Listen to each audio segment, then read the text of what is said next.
Shining Himachal conclave में CM Jairam Thakur ने कहा कि कोरोना की वजह से कई प्रोजेक्ट्स अधूरे रहे हैं। सेवा और समर्पण के भाव से 4 साल काम किया। कर्ज से निजात पाना मुश्किल है। हम आर्थिक रूप से आत्मनिर्भर नहीं है। ये तमाम बातें सीएम जयराम ठाकुर की ओर से कही गई। बेहतर हम जो कर सकते थे ऐसे हालात में, वो हमने करने की कोशिश की, लेकिन इस बात का हमेशा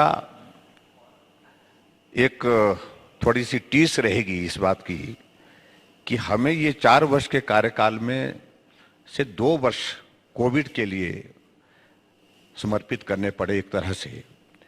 और हिमाचल प्रदेश के जो हमारे बहुत सारे प्रोजेक्ट्स ऐसे थे जिसको हम चाह रहे थे कि उनको जमीन पर उतारा जाए, उस काम को आगे बढ़ाया जाए, उसमें काफी ज्यादा खलल पड़ा। लेकिन ये नया अनुभव था।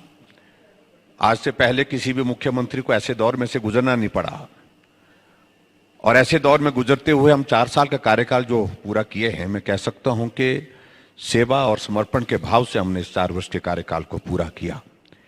और हिमाचल प्रदेश को, हिमाचल प्रदेश की संस्कृति के और संस्कार के मुताबिक देवभूमि जब कहा जाता है, इसके अनुरूप जो आगे बढ़ाते हुए एक मुकाम पर पहुंचा। आज हिमाचल एक नहीं अनेक पैरामीटर्स पर, अनेक स्थानों पर बड़े राज्यों से भी बेहतरीन प्रदर्शन करते हुए अपनी पहचान बनाने में सफल हुआ। इस कोविड के संकट के बावजूद हिमाचल एक ऐसे दौर में से गुजरते गुजरते यहां पहुंचा है जहां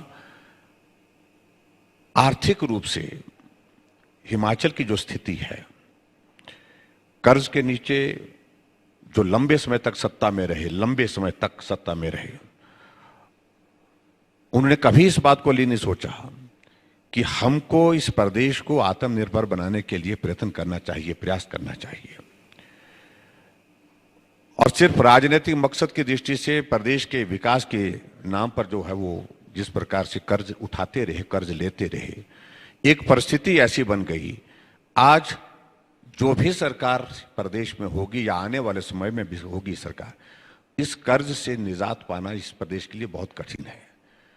और ऐसी परिस्थिति में हिमाचल प्रदेश में जो विकास को एक गति देने की बात थी, विकास को बढ़ाने की बात अगर आती है, उसमें सबसे बड़ी बात है कि हम आर्थिक दृष्टि से आत्मनिर्भर नहीं है। और आय का बहुत बड़ा स्रोत हमारे सामने ऐसा दिख भी नहीं रहा है जिसके माध्यम से हम हिमाचल प्रदेश को अपने पांव पर आर्थिक रूप से खड़ा कर सकते। ये सारी चीजें पीड़ा देती है। बहुत सारी चीजें हम सोचते हैं, करने की सोचते हैं, लेकिन आखिरकार रुकना पड़ता है कहीं एक जगह, क्योंकि जब हम देखते हैं कि इसके लिए इतना धन चाहिए और धन हमारे पास उस प्रकार से जब उपलब्ध नहीं होता, तो उस स्थिति में हमारे लिए वो पीड़ा देता है।